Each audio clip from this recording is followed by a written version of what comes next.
ಒಬ್ಬಟ್ಟು ಜೊತೆಗೆ ಒಬ್ಬಟ್ಟು ಸಾರನ್ನು ತುಂಬಾ ಸರಳವಾಗಿ ಸುಲಭವಾಗಿ ರುಚಿಯಾಗಿ ಕೆಲವೊಂದು ಟಿಪ್ಸ್ಗಳ ಜೊತೆಗೆ ಹೇಗೆ ಮಾಡ್ಕೊಳ್ಬೋದು ಅಂತ ತೋರಿಸ್ತಾ ಇದ್ದೀನಿ. ಕನ್ನಡ ಪಾಕಶಾಲೆಯ ವೀಕ್ಷಕರಿಗೆಲ್ಲ ನಮಸ್ಕಾರ. ಹಬ್ಬ ಹರಿದಿನಗಳು ಬಂತು ಅಂದರೆ ಸಾಕು, ಒಬ್ಬಟ್ಟಿಲ್ಲದೆ ಹಬ್ಬ ಮುಗಿಯೋದಿಲ್ಲ ಅಲ್ವಾ. ಒಬ್ಬಟ್ಟನ್ನು ಎಷ್ಟು ಇಷ್ಟಪಡ್ತೀವೋ ಅದ್ರ ಜೊತೆಗೆ ಒಬ್ಬಟ್ಟು ಸಾರು ಕೂಡ ಅಷ್ಟೇ ರುಚಿಯಾಗಿರಬೇಕು ಅಂದ್ಕೊಳ್ತೀವಿ ಅಲ್ವಾ. ಎರಡನ್ನೂ ಹೇಗೆ ರುಚಿಯಾಗಿ ಮಾಡ್ಬೋದು ಅಂತ ತೋರಿಸ್ತೀನಿ. ನಾನು ಸುಮಾರು ಅರ್ಧ ಕೆಜಿಯಷ್ಟು ಕಡಲೆಬೇಳೆನ ತೊಗೊಂಡಿದ್ದೀನಿ. 2 ಕಪ್ಪು ಕಡಲೆಬೇಳೆಗೆ ಸುಮಾರು 1/4 ಕಪ್ಪಷ್ಟು ತೊಗರಿಬೇಳೆನೂ ಕೂಡ ತೊಗೊಂಡಿದ್ದೀನಿ. ಕಡಲೆಬೇಳೆ ತೊಗರಿಬೇಳೆ ಎರಡನ್ನೂ ಹಾಕೋದ್ರಿಂದ ಒಬ್ಬಟ್ಟು ತುಂಬಾ ರುಚಿಯಾಗಿರುತ್ತೆ. ಜೊತೆಗೆ ಜೀರ್ಣಕ್ರಿಯೆಗೂ ಕೂಡ ಉತ್ತಮ ಅಂತಲೇ ಹೇಳ್ಬೋದು. ಮೊದಲಿಗೆ ಮೈದಾನ ನಾದಿ ಇಟ್ಕೊಂಡ್ಬಿಡೋಣ. ಸುಮಾರು ಅರ್ಧ ಕೆಜಿ ಮೈದಕ್ಕೆ 200ರಿಂದ 250 ಗ್ರಾಮ್ ಅಷ್ಟು ಚಿರೋಟಿ ರವೆ, 1/4 ಚಮಚದಷ್ಟು ಅರಿಶಿನ ಪುಡಿ, ಚಿಟಿಕೆ ಉಪ್ಪನ್ನ ಹಾಕಿ ಕೈಯಿಂದ ಒಂದ್ಸರಿ ಚೆನ್ನಾಗಿ ಬೆರೆಸ್ಕೊಳ್ತಾ ಇದ್ದೀನಿ. ಸ್ವಲ್ಪ ಚಿರೋಟಿ ರವೆನ ಹಾಕೋದ್ರಿಂದ ಒಬ್ಬಟ್ಟು ರುಚಿಯಾಗಿರುತ್ತೆ. ಜೊತೆಗೆ ಒಬ್ಬಟ್ಟು ಕೂಡ ಉಬ್ಬುತ್ತೆ. ಹಾಗೆ ಜೀರ್ಣಕ್ರಿಯೆಗೂ ಕೂಡ ತುಂಬಾ ಒಳ್ಳೆಯದು ಅಂತಲೇ ಹೇಳ್ಬೋದು.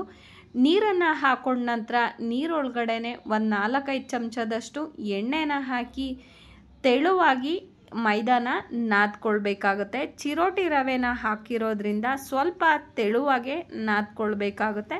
ಚಿರೋಟಿ ರವೆ ಸ್ವಲ್ಪ ನೀರನ್ನು ಹೀರ್ಕೊಳ್ಳೋದ್ರಿಂದ ತೆಳುವಾಗಿ ನಾದ್ಕೊಂಡ್ರೆ ಚಿರೋಟಿ ರವೆ ನೆಂದು ಮೈದಾ ಒಂದು ಹದಕ್ಕೆ ತುಂಬ ಚೆನ್ನಾಗಾಗುತ್ತೆ. ಈ ಹದಕ್ಕೆ ತೆಳುವಾಗಿ ನಾದ್ಕೊಂಡ ನಂತರ ಮೇಲೆ ಸ್ವಲ್ಪ ಎಣ್ಣೆನ ಸವರಿ ಗಾಳಿ ಆಡದೇ ಇರೋ ರೀತಿ ಮುಚ್ಚಿಡಬೇಕಾಗುತ್ತೆ. ಮೈದಾನ ತರಕಾರಿ ಕಟ್ ಮಾಡ್ಕೊಳ್ಳುವಂತಹ ಜಾಗ, ಮುಖ್ಯವಾಗಿ ಈರುಳ್ಳಿಯೇ ಕಟ್ ಮಾಡ್ಕೊಳ್ಳುವಂತಹ ಜಾಗಕ್ಕೆ ಯಾವುದೇ ಕಾರಣಕ್ಕೂ ಇಡಬೇಡಿ. ಒಬ್ಬಟ್ಟನ್ನು ತಟ್ಟುವಾಗ ಮೈದಾ ಅಲ್ಲಲ್ಲೇ ಆ ಕಡೆ ಈ ಕಡೆ ಹೋಗ್ಬಿಡುತ್ತೆ. ಅದರಿಂದ ಈರುಳ್ಳಿ ಕಟ್ ಮಾಡುವಂತಹ ಜಾಗಕ್ಕೆ ಇಡಬಾರ್ದು. ಸುಮಾರು 3.5 ಲೀಟ್ರಷ್ಟು ನೀರನ್ನು ಕುದಿಲಿಕ್ಕಿಟ್ಟಿದ್ದೆ. ಎತ್ತಿಟ್ಟಂತಹ ಕಡಲೆಬೇಳೆನ ಹಾಕ್ಕೊಳ್ತಾ ಇದ್ದೀನಿ. ತೊಗರಿಬೇಳೆನ ನಂತರ ಹಾಕ್ಕೊಳ್ಬೇಕಾಗತ್ತೆ. ಕಡಲೆಬೇಳೆ ಒಂದು ಅರ್ಧ ಬೆಂದ ನಂತರ ತೊಗರಿಬೇಳೆನ ಹಾಕ್ಕೊಳ್ಳೋಣ. 1-2 ಬಾರಿ ಕೈ ಆಡಿ ಮೀಡಿಯಮ್ ಫ್ಲೇಮಲ್ಲೇ ಕಡಲೆಬೇಳೆನ ಬೇಯಿಸ್ಕೊಳ್ಳೋಣ. ತಟ್ಟೆನ ಮುಚ್ಚಿ ಯಾವುದೇ ಕಾರಣಕ್ಕೂ ಆವಾಗವಾಗ ಕೈ ಆಡ್ಕೊಳ್ತಾ ಇರಬೇಡಿ. 3 ಉಂಡೆ ಬೆಲ್ಲನ ತೊಗೊಂಡಿದ್ದೀನಿ. ಸಣ್ಣದಾಗಿ ಜಜ್ಕೊಂಬಿಡೋಣ. ಕಡಲೆಬೇಳೆನ ಹಾಕಿದ ನಂತರ ಈ ರೀತಿ ನೊರೆ ಬಂದಿರುತ್ತೆ. ಆ ನೊರೆನ ತೆಗೆದಾಕ್ಬಿಡೋಣ. ಆ ನೊರೆಯಲ್ಲಿ ಸ್ವಲ್ಪ ಕಸದ ಥರ ಮೇಲೆ ಬರುತ್ತೆ, ಅದನ್ನು ತೆಗೆದಾಕೊಂಬಿಡೋಣ. ಕಡಲೆಬೇಳೆನ ಆವಾಗವಾಗ ಯಾವುದೇ ಕಾರಣಕ್ಕೂ ಕೈ ಆಡಬೇಡಿ. ಕೈ ಆಡೋದ್ರಿಂದ ಕಡಲೆಬೇಳೆ ಬೇಯೋದು ತುಂಬಾ ನಿಧಾನ ಆಗುತ್ತೆ. ಕಡಲೆಬೇಳೆ ಚೆನ್ನಾಗಿ ಬೆಂದಿದೆ. ಈ ರೀತಿ ಸ್ವಲ್ಪ ಮಸ್ಕೊಳ್ಳೋ ರೀತಿ ಬೆಂದ ನಂತರನೇ ತೊಗರಿಬೇಳೆನ ಹಾಕ್ಕೊಳ್ಬೇಕಾಗತ್ತೆ. ತೊಗರಿಬೇಳೆನ ಹಾಕಿ ನಂತರ ಇನ್ನೂ ಒಂದು 5-10 ನಿಮಿಷ ಬೇಯಿಸ್ಕೊಳ್ಬೇಕಾಗತ್ತೆ. ತೊಗರಿಬೇಳೆ ಬೇಗನೆ ಬೇಯೋದ್ರಿಂದ ಕಡಲೆಬೇಳೆ ಚೆನ್ನಾಗಿ ಬೆಂದ ನಂತರನೇ ತೊಗರಿಬೇಳೆನ ಹಾಕ್ಕೊಳ್ಬೇಕಾಗತ್ತೆ. ತೊಗರಿಬೇಳೆ ಕಡಲೆಬೇಳೆ ಈ ಹದಕ್ಕೆ ಬೆಂದಿದೆ. ನೋಡಿದ್ರಲ್ಲ, ಕಡಲೆಬೇಳೆನ ಬೆಂದ ನಂತರ ಹಾಕಿದ್ರೂ ಕೂಡ ಅಷ್ಟು ಮಸ್ಕೊಂಡಿಲ್ಲ ಅಲ್ವಾ. ಈ ರೀತಿ ತೊಗರಿಬೇಳೆ ಕಡಲೆಬೇಳೆನ ಬೇಯಿಸ್ಕೊಂಡಿದ್ದಾಗಿದೆ. ನಾವು ಇದಕ್ಕೆ ಹೊಟ್ಟೆ ಹೊಡ್ಕೊಳ್ಳೋ ಅಷ್ಟು ಬೇಯಿಸ್ಕೊಳ್ಳೋದು ಅಂತ ಹೇಳ್ತೀವಿ. ನಂತರ ಬೇಳೆ ಮತ್ತು ರಸನ ಬೇರೆ ಬೇರೆ ಮಾಡ್ಕೊಂಬಿಡೋಣ. ಬೇಳೆಯಲ್ಲಿ ಸ್ವಲ್ಪನೂ ನೀರಿಲ್ಲದೆ ಇರೋ ರೀತಿ ಸೋಸ್ಕೊಳ್ಬೇಕಾಗುತ್ತೆ. 3 ಸೌಟಷ್ಟು ಬೇಳೆನ ಎತ್ತಿಟ್ಕೊಂಡಿದ್ದೀನಿ. ನೀರನ್ನು ಸೋರಿಸ್ಕೊಂಡು ಬೇಳೆನ ಒಂದು ಕಡೆಗೆ ಎತ್ತಿಟ್ಕೊಂಬಿಡೋಣ. 3.5 ಲೀಟ್ರಷ್ಟು ನೀರನ್ನು ಹಾಕಿದ್ದೆ. 1-2 ಲೀಟ್ರಷ್ಟೇ ರಸ ಸಿಕ್ಕಿದೆ. ಆ ರಸಕ್ಕೆ 1-2 ಗೋಲಿ ಹುಣಸೆ ಹಣ್ಣನ್ನು ನೆನೆ ಇಟ್ಕೊಳ್ತಾ ಇದ್ದೀನಿ. ಈ ರಸಕ್ಕೆ 1-2-3 ಗರಿ ಕರಿಬೇವನ್ನ ಹಾಕಿ ತಟ್ಟೆನ ಮುಚ್ಚಿ ಎತ್ತಿಟ್ಬಿಡೋಣ. ಬೇಳೆ ಬೇಯಿಸ್ಕೊಂಡಿರುವಂತಹ ಪಾತ್ರೆಗೆ ಹಾಕ್ಕೊಳ್ತಾ ಇದ್ದೀನಿ. 3 ಉಂಡೆ ಜಜ್ಜಿರುವಂತಹ ಬೆಲ್ಲನೂ ಕೂಡ ಸೇರಿಸ್ಕೊಳ್ತಾ ಇದ್ದೀನಿ. ನಂತರ 1 ಸಣ್ಣ ತೆಂಗಿನಕಾಯಿನ ತುರಿದು ಹಾಕ್ಕೊಂಡಿದ್ದೀನಿ. ಸಾಂಬಾರ್ಗೆ ಹಾಕಲಿಕ್ಕೆ 1 ಹಿಡಿಯಷ್ಟು ಎತ್ತಿಟ್ಕೊಂಡಿದ್ದೀನಿ. 4 ಏಲಕ್ಕಿನೂ ಕೂಡ ಕುಟ್ಟಿ ಹಾಕಿ ಒಂದು 15 ನಿಮಿಷಗಳ ಕಾಲ ಚೆನ್ನಾಗಿ ಲೋ ಫ್ಲೇಮಲ್ಲೇ ಬೇಳೆ ಬೆಲ್ಲ ತೆಂಗಿನಕಾಯಿನ ಕುದಿಸ್ಕೊಳ್ಬೇಕಾಗತ್ತೆ. 2-3 ದಿವಸ ಇಟ್ಟರೂ ಕೂಡ ಒಬ್ಬಟ್ಟು ಹಾಳಾಗಬಾರ್ದು ಅಂದರೆ ಈ ರೀತಿ ಚೆನ್ನಾಗಿ ಕುದಿಸ್ಕೊಳ್ಳೇಬೇಕಾಗತ್ತೆ. ಅವತ್ತಿಗೆ ಮಾತ್ರನೇ ಖಾಲಿ ಮಾಡ್ತೀವಿ ಅಂತ ಏನಾದರೂ ಅಂದ್ಕೊಂಡ್ರೆ ಬೆಲ್ಲ ಕರಗೋ ಅಷ್ಟು ಕುದಿಸ್ಕೊಂಡ್ರೆ ಸಾಕಾಗುತ್ತೆ. ಈ ರೀತಿ ಕುದಿಸ್ಕೊಂಡಿದ್ದಾಗಿದೆ. ಬೆಲ್ಲ ತುಂಬ ಚೆನ್ನಾಗಿ ಕರಗಿ ಚೆನ್ನಾಗಿ ಕುದ್ದಿದೆ. ನಾವು ಒಬ್ಬಟ್ಟನ್ನ ಒಂದು 2-3 ದಿನ ಇಟ್ಟು ತಿನ್ನೋದ್ರಿಂದ ನಾನು ಚೆನ್ನಾಗಿ ಕುದಿಸ್ಕೊಂಡಿದ್ದೀನಿ. ಕುದಿಸ್ಕೊಂಡಿರುವಂತಹ ಬೇಳೆನ 1-2 ನಿಮಿಷ ತಣಿಲಿಕ್ಕೆ ಎತ್ತಿಟ್ಬಿಡೋಣ. ಇನ್ನೊಂದು ಕಡೆ ಒಂದು ಕುಟಾಣಿಗೆ 1 ಚಮಚದಷ್ಟು ಮೆಣಸು, 1 ಚಮಚದಷ್ಟು ಜೀರಿಗೆನ ಹಾಕಿ ದಪ್ಪದಾಗಿ ಕುಟ್ಕೊಳ್ಬೇಕಾಗತ್ತೆ. ಸಾಂಬಾರಿಗೆ ನಾನು ಯಾವುದೇ ರೀತಿ ಖಾರ ಅಥವಾ ಮಸಾಲೆನ ರುಬ್ಬೋದಿಲ್ಲ. ಮೆಣಸು ಜೀರಿಗೆನ ಈ ರೀತಿ ಕುಟ್ಕೊಂಡ ನಂತರ 1-1.5 ಗೆಡ್ಡೆಯಷ್ಟು ಬೆಳ್ಳುಳ್ಳಿ ಎಸ್ಳನ್ನ ಹಾಕಿ ಈ ರೀತಿ ದಪ್ಪದಾಗಿ ಜಜ್ಕೊಂಡಿದ್ದೀನಿ. ನಂತರ ಒಂದು ಪಾತ್ರೆಗೆ ಒಗ್ಗರಣೆ ತಕ್ಕಷ್ಟು ಎಣ್ಣೆನ ಹಾಕ್ಕೊಳ್ತಾ ಇದ್ದೀನಿ. ಸ್ವಲ್ಪ ಸಾಸಿವೆ, 3-4 ಒಣಮೆಣಸಿನ್ಕಾಯಿ, 1-2-3 ಗರಿ ಕರಿಬೇವು, ಒಂದು ಸ್ವಲ್ಪ ಹಿಂಗನ್ನು ಕೂಡ ಹಾಕಿ 1-2 ಬಾರಿ ಕೈ ಆಡ್ಕೊಳ್ತಾ ಇದ್ದೀನಿ. ಹಿಂಗನ್ನು ಹಾಕೋದ್ರಿಂದ ಒಬ್ಬಟ್ಟು ಸಾರು ತುಂಬಾ ರುಚಿಯಾಗಿರುತ್ತೆ.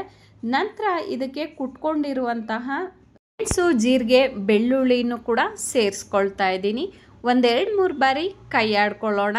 ಬೆಳ್ಳುಳ್ಳಿ ಸ್ವಲ್ಪ ಹೊಂಬಣ್ಣಕ್ಕೆ ಬರ್ತಿದ್ದಂಗೆ 1 ಮೀಡಿಯಮ್ ಸೈಜ್ ಟೊಮೆಟೊನ ಸಣ್ಣದಾಗಿ ಹೆಚ್ಚಿ ಹಾಕ್ಕೊಂಡಿದ್ದೀನಿ. ಜೊತೆಯಲ್ಲೇ ಸ್ವಲ್ಪ ಅರಿಶಿನ, ಸ್ವಲ್ಪ ಉಪ್ಪನ್ನು ಕೂಡ ಹಾಕಿ ಕೈ ಆಡ್ಕೊಳ್ತಾ ಇದ್ದೀನಿ.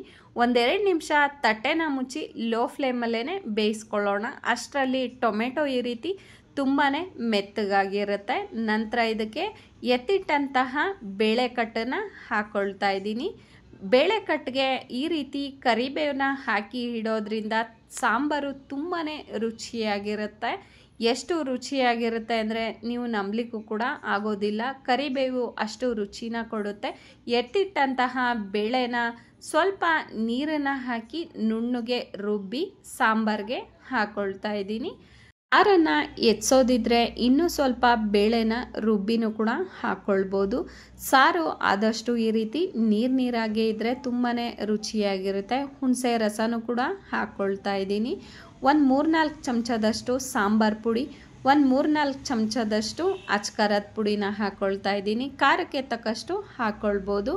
ರುಚಿಗೆ ತಕ್ಕಷ್ಟು ಉಪ್ಪನ್ನು ಕೂಡ ಹಾಕ್ಕೊಂಡಿದ್ದೀನಿ. ಚೆನ್ನಾಗಿ 1-2-3 ಬಾರಿ ಕೈ ಆಡ್ಕೊಳ್ಳೋಣ.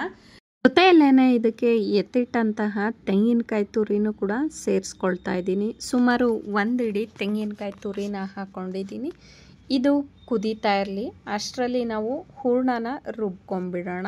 5-10 ನಿಮಿಷಕ್ಕೆಲ್ಲ ಬೇಳೆ ಎಷ್ಟು ಗಟ್ಟಿಯಾಗಿದೆ ಅಲ್ವಾ. ಸ್ಟವ್ ಮೇಲಿಂದ ಇಳಿಸಿದಾಗ ತುಂಬಾ ತೆಳುವಾಗಿತ್ತು. ಸ್ವಲ್ಪನೇ ಹಾಕಿ ಮಿಕ್ಸಿ ಜಾರಲ್ಲೇ ನುಣ್ಣಗೆ ರುಬ್ಕೊಂಡಿದ್ದೀನಿ. ಬೇಳೆನ ಅತಿಯಾಗಿ ತಣಿಸೋ ಬದಲು ಸ್ವಲ್ಪ ಬಿಸಿ ಇರುವಾಗಲೇ ರುಬ್ಬಿದ್ರೆ ನುಣ್ಣಗೆ ರುಬ್ಕೊಳ್ಬೋದು. ತಣದ ನಂತರ ಅಲ್ಲಲ್ಲೇ ಬೇಳೆ ಹಾಗೆ ಉಳ್ಕೊಂಬಿಡುತ್ತೆ. ಸ್ವಲ್ಪ ಬಿಸಿ ಇದ್ದಾಗ ರುಬ್ಬೋದ್ರಿಂದ ನೀರಿನಂಶ ಇರೋದ್ರಿಂದ ರುಬ್ಲಿಕ್ಕೂ ಕೂಡ ತುಂಬಾ ಸಹಾಯ ಆಗುತ್ತೆ. ಕುಕ್ಕರ್ನಲ್ಲಿ ಬೇಳೆನ ಬೇಯಿಸ್ಕೊಳ್ಳೋ ಬದಲು ಈ ರೀತಿ ಹಾಗೆ ಪಾತ್ರೆಯಲ್ಲಿ ಬೇಯಿಸ್ಕೊಳ್ಳೋದ್ರಿಂದ ಹೂರಣ ತುಂಬ ಚೆನ್ನಾಗಾಗುತ್ತೆ. ಕುಕ್ಕರ್ನಲ್ಲಿ ಬೇಯಿಸಿರುವಂತಹ ಬೇಳೆಯ ಹೂರಣ ತುಂಬಾ ತೆಳುವಾಗಿ ಆಗಿಬಿಡುತ್ತೆ. ಉಂಡೆ ಕಟ್ಟಲಿಕ್ಕೂ ಕೂಡ ಸರಿಯಾಗಿ ಬರೋದಿಲ್ಲ. ಹೂರಣನ ನುಣ್ಣಗೆ ರುಬ್ಕೊಂಡಿದ್ದಾಗಿದೆ. ಮಿಕ್ಸಿ ಜಾರಲ್ಲೇ ಸ್ವಲ್ಪನೇ ಹಾಕಿ ಸುಲಭವಾಗಿ ನುಣ್ಣಗೆ ರುಬ್ಕೊಳ್ಬೋದು. ಮಿಕ್ಸಿ ಜಾರ್ಗೆ ಸ್ವಲ್ಪ ನೀರನ್ನು ಹಾಕಿ ಕ್ಲೀನ್ ಮಾಡ್ಕೊಳ್ತಾ ಇದ್ದೀನಿ. ಹಾಗೆ ಬೇಳೆನ ಕುದಿಸ್ಕೊಂಡಿದ್ದಂತಹ ಪಾತ್ರೆಗೂ ಕೂಡ ಸ್ವಲ್ಪ ನೀರನ್ನು ಹಾಕ್ಕೊಳ್ತಾ ಇದ್ದೀನಿ. ಬೇಳೆ ಕುದಿಸಿರುವಂತಹ ಪಾತ್ರೆನೂ ನೀರಿಂದ ಈ ರೀತಿ ಚೆನ್ನಾಗಿ ಕ್ಲೀನ್ ಮಾಡ್ಕೊಳ್ತಾ ಇದ್ದೀನಿ. ಅದನ್ನು ಕೂಡ ಮಿಕ್ಸಿ ಜಾರ್ಗೆ ಹಾಕ್ಕೊಳ್ತಾ ಇದ್ದೀನಿ. ಇನ್ನೊಂದು ಕಡೆ ಕುದೀತಾ ಇರುವಂತಹ ಸಾಂಬಾರಿಗೆ ತೊಳೆದಿದ್ದಂತಹ ಬೇಳೆ ರಸನ ಹಾಕ್ಕೊಳ್ತಾ ಇದ್ದೀನಿ. ಈ ರೀತಿ ಬೇಳೆ ಕುದಿಸಿದಂತಹ ಪಾತ್ರೆಯ ನೀರನ್ನು ಸಾಂಬಾರ್ಗೆ ಹಾಕೋದ್ರಿಂದ ಸಾಂಬಾರು ತುಂಬಾ ರುಚಿಯಾಗಿರುತ್ತೆ. ಕೊನೆಯಲ್ಲಿ ಕುದೀತಾ ಇರುವಂತಹ ಸಾಂಬಾರಿಗೆ ಸ್ವಲ್ಪ ಕೊತ್ತಂಬರಿ ಸೊಪ್ಪನ್ನ ಹಾಕಿ 1-2 ಕುದಿ ಕುದಿಸ್ಕೊಂಡ್ರೆ ರುಚಿಯಾದಂತಹ ಒಬ್ಬಟ್ಟು ಸಾರು ತಯಾರಾಗುತ್ತೆ. ಒಬ್ಬಟ್ಟು ಸಾರು ಅಥವಾ ಸಾಂಬಾರು ರೆಡಿಯಾಗಿದೆ. ಒಬ್ಬಟ್ಟನ್ನು ಕೂಡ ತಟ್ಕೊಂಡ್ಬಿಡೋಣ. 1 ಸಣ್ಣ ನಿಂಬೆಹಣ್ಣಿನ ಗಾತ್ರದ ಮೈದಾನ ತಗೊಂಡು ಅಂಗೈ ಮೇಲೆ ಹರಡ್ಕೊಂಡ ನಂತರ 1 ನಿಂಬೆಹಣ್ಣಿನ ಗಾತ್ರದ್ದೇನೆ ಹೂರಣನ ಉಂಡೆನ ಮಾಡಿಕೊಂಡು ಹಾಕ್ಕೊಂಡು ಸುತ್ತ ಮೈದಾನ ಎಳ್ಕೊಂಡು ಉಂಡೆನ ಮಾಡ್ಕೊಂಡ ನಂತರ ಹೆಚ್ಚಾಗಿ ಬಂದಂತಹ ಮೈದಾನ ತೆಗೆದಾಕಿ ಉಂಡೆ ಮಾಡಿಕೊಂಡು ಒಂದು ಪ್ಲಾಸ್ಟಿಕ್ ಶೀಟು ಅಥವಾ ಈ ರೀತಿ ಒಬ್ಬಟ್ಟು ಶೀಟ್ ಮೇಲೆ ಸ್ವಲ್ಪ ಎಣ್ಣೆನ ಸವರ್ಕೊಂಡು ಕೈಯಿಂದಲೇ ತಟ್ಕೊಳ್ತಾ ಇದ್ದೀನಿ. ನಿಮಗೆ ಕೈಯಿಂದ ತಟ್ಟುವಂತಹ ಅಭ್ಯಾಸ ಇಲ್ಲ ಅಂದರೆ ಒಂದು ಪ್ಲಾಸ್ಟಿಕ್ ಶೀಟ್ ಮೇಲೂ ಕೂಡ ಹಾಗೆ ಇನ್ನೊಂದು ಪ್ಲಾಸ್ಟಿಕ್ ಶೀಟನ್ನು ಹಾಕ್ಕೊಂಡು ಎಳ್ಕೊಳ್ಬೋದು. ಒಬ್ಬಟ್ಟನ್ನು ತಟ್ಕೊಂಡಿದ್ದಾಗಿದೆ. ಒಬ್ಬಟ್ಟಿಗೆ ಸ್ವಲ್ಪ ಎಣ್ಣೆ ಜಾಸ್ತಿನೇ ಇರಬೇಕು ಅಲ್ವಾ. ತವ ಮೇಲೆ ಸ್ವಲ್ಪ ಎಣ್ಣೆನ ಸವರಿ ತಟ್ಟಿರುವಂತಹ ಒಬ್ಬಟ್ಟನ್ನು ಹಾಕಿ ಮೇಲೆ ಸ್ವಲ್ಪ ಎಣ್ಣೆನ ಹಾಕಿ ಬೇಯಲಿಕ್ಕೆ ಬಿಡ್ತಾ ಇದ್ದೀನಿ. ಇನ್ನೊಂದು ಸರಿ ಉಂಡೆ ಮಾಡೋದನ್ನು ತೋರಿಸ್ತೀನಿ. ಒಂದು ಸಣ್ಣ ನಿಂಬೆಹಣ್ಣಿನ ಗಾತ್ರದ ಮೈದಾನ ತಗೊಂಡು ಕೈ ಮೇಲೆ ಈ ರೀತಿ ಹರಡ್ಕೊಳ್ಬೇಕಾಗತ್ತೆ. ನಂತರ ಒಂದು ನಿಂಬೆಹಣ್ಣಿನ ಗಾತ್ರದ ಹೂರಣನ ತಗೊಂಡಿದ್ದೀನಿ. ಉಂಡೆನ ಹಾಕೊಂಡ ನಂತರ ಸುತ್ತ ಮೈದಾನ ಎಳ್ಕೊಂಡು ಮೈದಾ ಏನಾದರೂ ಹೆಚ್ಚು ಅನಿಸಿದ್ರೆ ತುದಿಯಲ್ಲಿ ತೆಗೆದಾಕೊಂಡ ನಂತರ ಪ್ಲಾಸ್ಟಿಕ್ ಶೀಟನ್ನ ತಗೊಂಡಿದ್ದೀನಿ. ನಿಮಗೆ ಯಾವುದು ಸುಲಭ ಅನಿಸುತ್ತೆ ಅದರಲ್ಲಿ ಮಾಡ್ಕೊಳ್ಬೋದು. ಸ್ವಲ್ಪ ಎಣ್ಣೆನ ಸವರ್ಕೊಂಡು ಪ್ಲಾಸ್ಟಿಕ್ ಶೀಟಲ್ಲಿ ಈ ರೀತಿ ಒಬ್ಬಟ್ಟನ್ನ ತಟ್ಟೋ ಬದಲು ಎಳ್ಕೊಳ್ಬೋದು. ನಿಮಗೆ ಯಾವುದು ಸುಲಭ ಅನಿಸುತ್ತೆ ಅದನ್ನು ಮಾಡ್ಕೊಳ್ಬೋದು.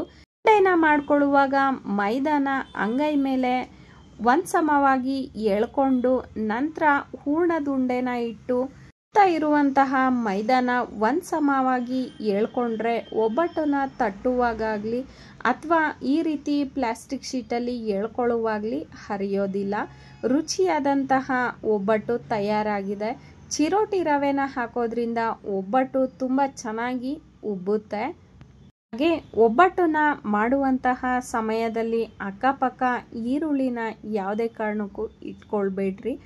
ಈರುಳ್ಳಿ ಅಕ್ಕಪಕ್ಕದಲ್ಲಿ ಇತ್ತು ಅಂದರೆ ಮೈದಾ ಅಲ್ಲಲ್ಲೇ ಒಂದು ಕಡೆಗೆ ಹೋಗ್ಬಿಡುತ್ತೆ ಒಬ್ಬಟ್ಟನ್ನು ತಟ್ಟುವಾಗ.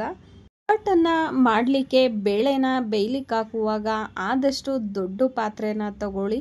ಸ್ವಲ್ಪ ನೀರನ್ನು ಜಾಸ್ತಿನೇ ಹಾಕೋದ್ರಿಂದ ನಮಗೆ ಒಬ್ಬಟ್ಟು ಸಾರಿಗೆ ರಸ ಸ್ವಲ್ಪ ಜಾಸ್ತಿನೇ ಸಿಗುತ್ತೆ. ರುಚಿಯಾಗಿ ಸುಲಭವಾದಂತಹ ಒಬ್ಬಟ್ಟು ತಯಾರಾಗಿದೆ. ಒಬ್ಬಟ್ಟು ಜೊತೆಗೆ ಸ್ವಲ್ಪ ತುಪ್ಪ, ತೆಂಗಿನಕಾಯಿ ಹಾಲು, ರುಚಿಯಾದಂತಹ ಒಬ್ಬಟ್ಟು ಸಾರು. ಹಬ್ಬದ ಊಟ ಅಂದರೆ ಹೀಗೆ ಇರಬೇಕಲ್ವಾ.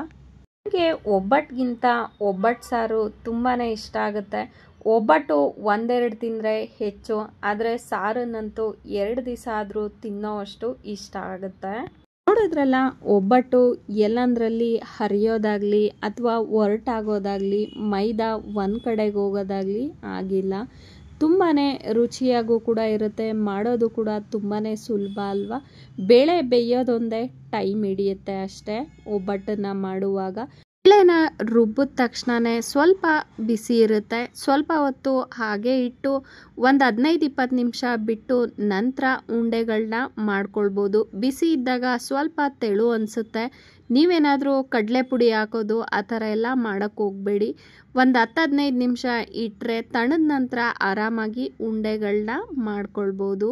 ಅದ್ರ ಜೊತೆಗೆ ಸ್ವಲ್ಪ ತೆಂಗಿನಕಾಯಿ ಹಾಲನ್ನು ಹಾಕಿ ತಿಂದರೆ ತುಂಬಾ ರುಚಿಯಾಗಿರುತ್ತೆ. ಹಾಗೆ ಒಬ್ಬಟ್ಟಿಗೂ ಕೂಡ ಸ್ವಲ್ಪ ತುಪ್ಪನ ಹಾಕಿ ತೆಂಗಿನಕಾಯಿ ಹಾಲಲ್ಲಿ ತಿಂದರೆ ಇನ್ನೂ ರುಚಿಯಾಗಿರುತ್ತೆ. ಸಾರು ಅನ್ನ ಕೂಡ ಅಷ್ಟೇ ರುಚಿಯಾಗಿರುತ್ತೆ. ಈರುಳ್ಳಿ ಹಾಕದೆ ಒಮ್ಮೆ ಒಬ್ಬಟ್ಟು ಸಾರನ್ನು ಮಾಡಿ ನೋಡಿ, ತುಂಬಾ ರುಚಿಯಾಗಿರುತ್ತೆ. ನೀವು ಕೂಡ ಮಾಡಿ ನೋಡಿ, ಟೇಸ್ಟ್ ಹೇಗಿತ್ತು ಅಂತ ತಿಳಿಸೋದನ್ನ ಮರಿಬೇಡಿ. ನನ್ನ ರೆಸಿಪೀಸ್ ಇಷ್ಟ ಆಗ್ತಾ ಇದ್ದರೆ ದಯವಿಟ್ಟು ಸಬ್ಸ್ಕ್ರೈಬ್ ಮಾಡ್ಕೊಳ್ಳಿ. ಹಾಗೆ ಲೈಕ್ ಮಾಡಿ, ಕಾಮೆಂಟ್ ಮಾಡಿ, ಶೇರ್ ಮಾಡಿ. Thank you so much for watching.